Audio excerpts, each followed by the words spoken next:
अमरीकी तैयारा बरदार बहरी जहाज अब्राहम लिंकन खलीज फारिस के पानियों की तरफ मुंतकिल। जी हाँ, बिल्कुल, अब्राहम लिंकन को ईरान के करीब खलीज फारिस के पानियों की तरफ बुला लिया गया। क्या बड़ा होने जा रहा है? क्या अमेरिका ने ईरान पर हमले की पूरी तैयारी कर ली है और अगले 24 घंटे में क्या होगा? आमिर रजा की गहरी नज़र है, उनसे बात करते हैं। आमिर भाई, अब्राहम लिंकन अमेरिका का सबसे बड़ा तैयारा बरदार बहरी जहाज़ है, उसे बुला लिया गया है, खलीज फारिस के पानियों में वो पड़ाव करेगा।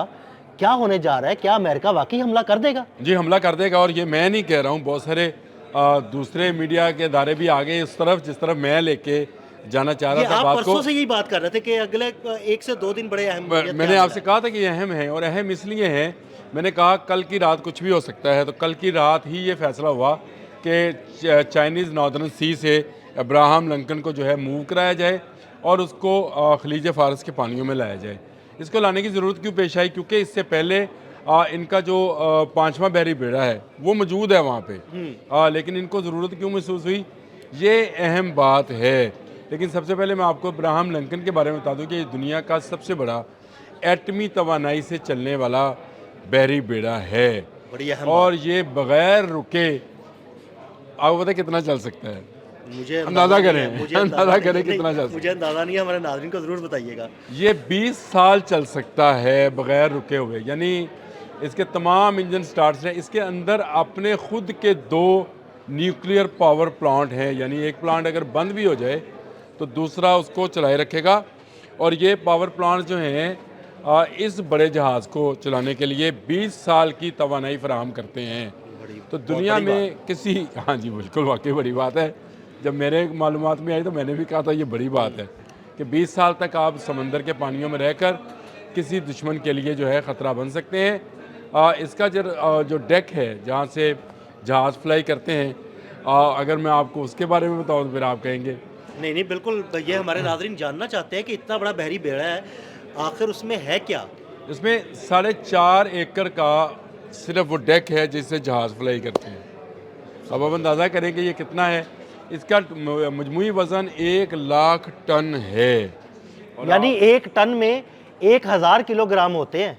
आप अंदाज़ा लगा लें कि 1 टन में अगर 1000 किलोग्राम है तो 1000 टन कितना वजन होगा? कैलकुलेटर मारे, कैलकुलेटर कैलकुलेटर। और इस पर यक वक्त जो है 19 फाइटर प्लेन जो हैं वो डेक पर जा सकते हैं। 19 फाइटर प्लेन्स के साथ हेलीकॉप्टर अलग से हैं, और उसके साथ जो जिसको कहते हैं कि आर्मी के माल बरदार जहाज़, वो भी 2 की तादाद यानी में बड़े जहाज भी इस पे लैंड कर सकते जी लैंड कर सकते हैं। और लैंड कर किए हुए हैं उसके पास।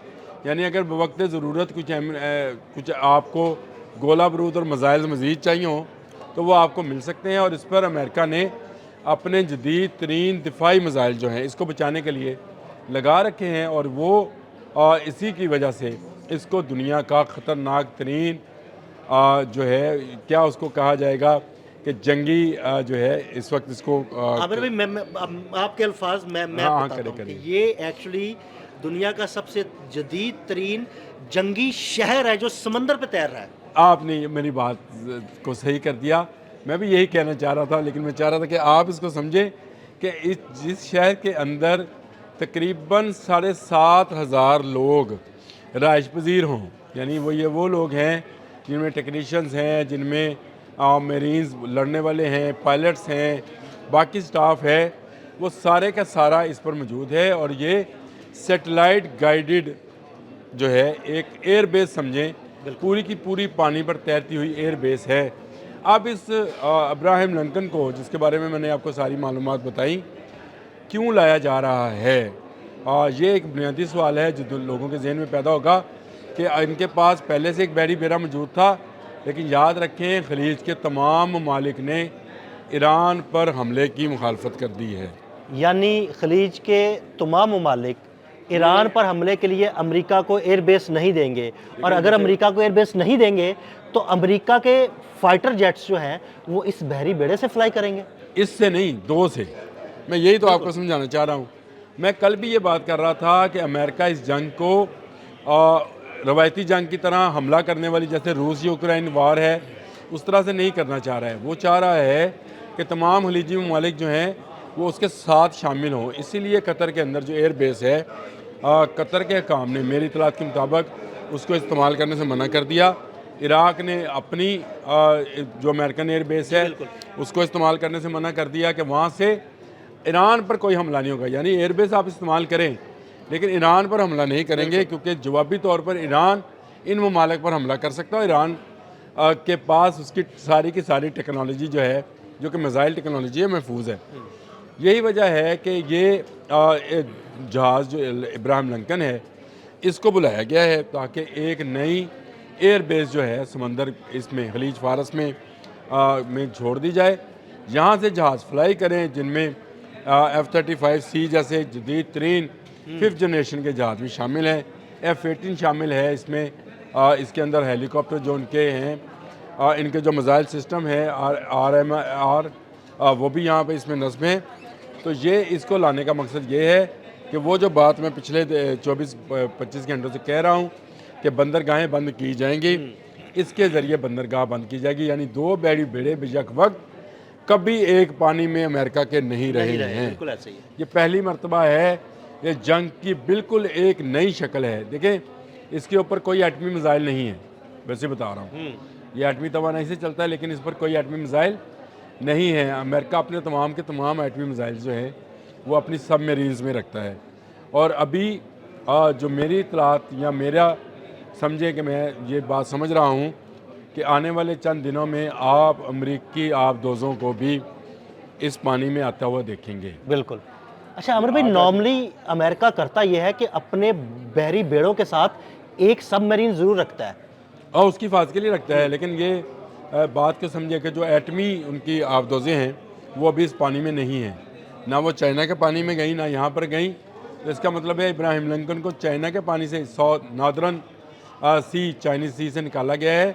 तो वहाँ तो अमन है, जिसकी मैं पहले बात कर चुका हुआ हूँ कि शायद अगली जंग उस पानी पे लड़ी जाएगी। लेकिन ये जंग वहाँ से पलटकर अब खलीज फ़ारस और ये खलीज अमान और जो हमारे खलीजी ममालिक हैं उनके दहानों तक आ गई है। ख़तरनाक सूरत हाल है वाकई। जो मीडिया कह रहा है, जिस तरह की रॉयटर्स की स्टोरी भी है, ये बरतानवी मीडिया बड़ा इस पे वावेला कर रहा है कि अगले 24 घंटे में हमला कर देगा अमेरिका।